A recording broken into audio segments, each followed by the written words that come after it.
Guys, I'm touched. I'm moved. I am a little confused. Thank you so much for watching the previous video. Now, if you're watching this one, if you could do me a favor and just like and subscribe, that'd be fantastic. Anyway, Netflix did it again. They did it again. And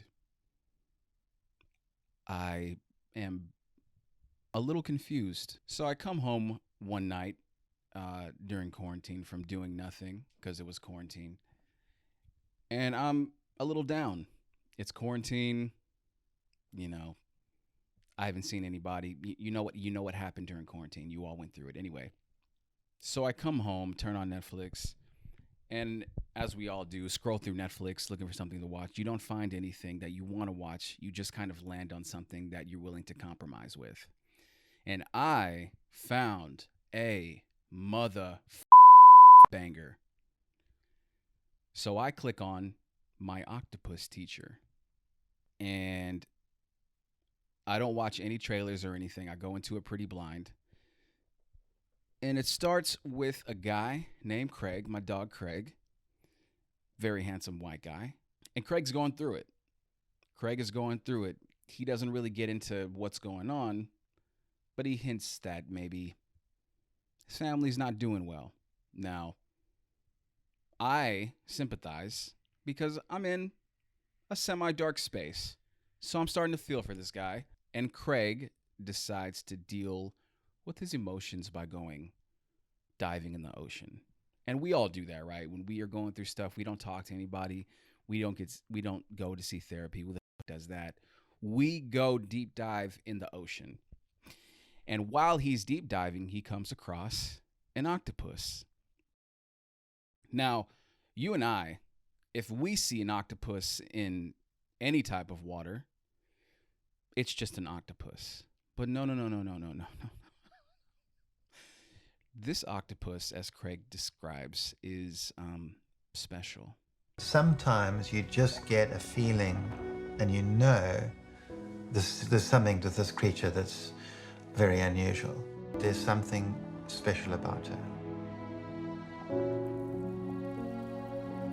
And he goes on to form a bond with this octopus.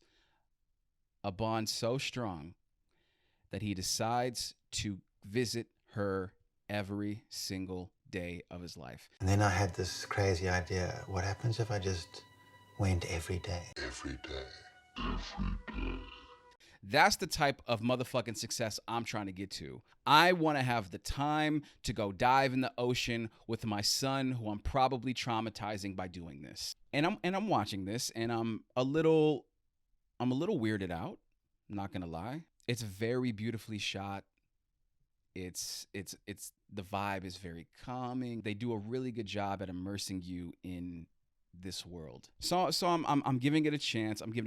But the way that they're presenting this relationship with this octopus makes me feel extremely uncomfortable. I'm getting a little queasy because it's very sexual.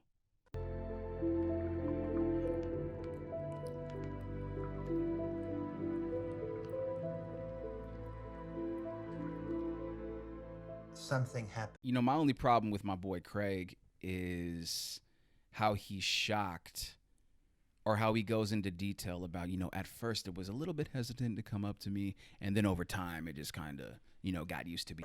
And I could feel it, like from 1 minute to the next. Okay, I trust you. I trust you, human. And now you can come into my octopus world. And it's like, bro, that's everything. That's everything and everyone all the time. Everyone's a little weirded out when you're really trying to get to know them. You have to build a bond. You have to get to know them. You have to see what they like. You have to share something about yourself. If I came to your job every day for 30 days in a row and just tried to get you to like me, you'd be weirded out too. And then the other part is I would probably want to get to know you too because you're not a shark. Of course, this octopus is going to find solace in you, bro, and said you're just some guy with his son, with a camera, with a warm stomach. So I continue watching, and as it goes along, I find myself falling for this octopus. I want to sleep with this octopus. I'm trying to smash this octopus. Like I start vibing with Craig. Like we're in it together, bro. Like, and I like the way that she like he says that he goes every day, and he tries so hard to find her that he describes it as getting inside the mind of an octopus. This animal has spent millions of years learning to be impossible to find.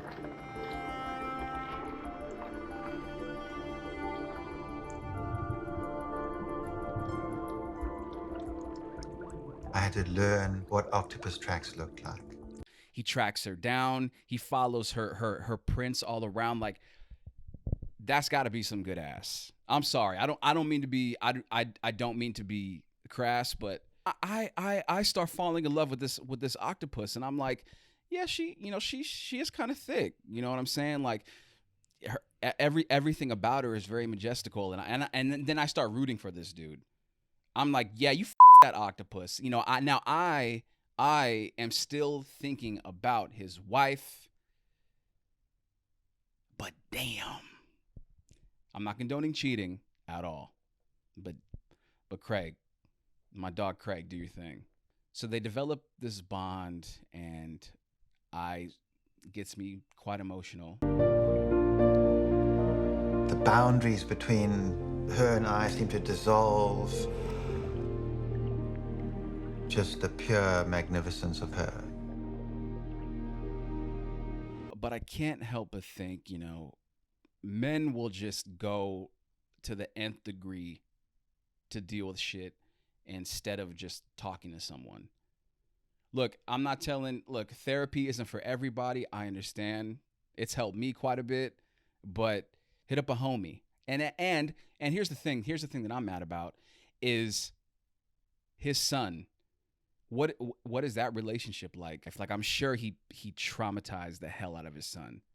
Dad, do you think it's a little weird that we keep visiting this octopus every day? No, I don't. You see the ass on that thing? She had dumps like a truck. And I'm with Craig. Look, this is not how I would handle stuff that I'm going through, but I have an open mind, right? Maybe if I was rich, marriage on the verge of divorce, my son who I'm trying to bond with that I haven't talked to in 10 years, maybe I might go to the Atlantic and do some wild shit too. Now, this for sure is his side chick. 100% it's a side chick octopus. And the reason why it's a side chick is because at the end, I'm not going to show this part, the octopus gets eaten by sharks. Now, if you're not cheating and you're with people, you introduce them to your spouse. This guy was so terrified of revealing to his wife that he's having an affair with the octopus that he just lets it get ripped limb from limb. And he's very sad about it, and he's very distraught, but you could have done something, Craig. You could have done something. As homies, as homegirls, you know, it is our responsibility to check in. You know, check in, observe your homie. You know, see how they're moving, watch how they're operating, and like if you feel something in your gut that's telling you there might be something wrong, just, you know, check in. And if you're thinking like, you know, Gian, how do I know if my homie's going through something?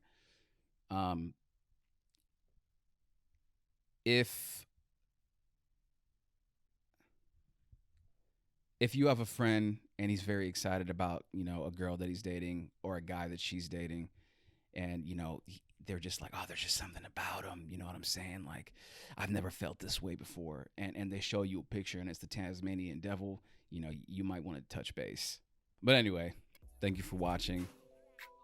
If you made it this far, I'm sorry you had to go through that, but I was moved. I'm not gonna lie.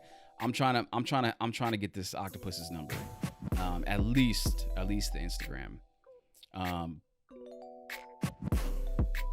So